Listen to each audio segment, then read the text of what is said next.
Allez, c'est parti, je vous montre ce que je viens de fabriquer. Dans la vraie vie, ça a duré à peu près 2h30. Là, vous en avez pour 1 minute 24. Vous l'avez vu, la saison froide des Glogdol, ça commence maintenant.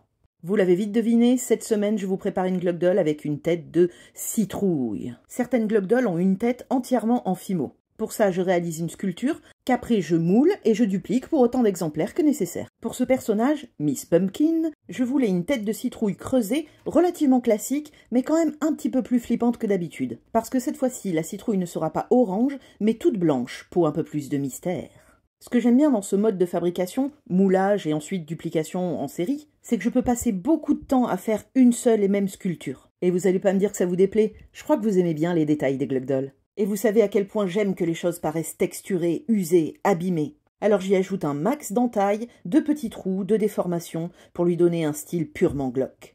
Bon, là je vous l'accorde, en blanc, on dirait un petit peu une gousse d'ail, non? Mais si on lui ajoute un pédoncule, ouais, si vous êtes comme moi, l'enfant de 5 ans en vous se marre bien en entendant pédoncule. Eh ben tout de suite ça ressemble un petit peu plus à une citrouille. Mais bon, ça manque encore d'un petit quelque chose. Quand j'étais maquilleuse d'effets spéciaux, j'avais pour habitude de toujours dire « rajouter un peu de sang ».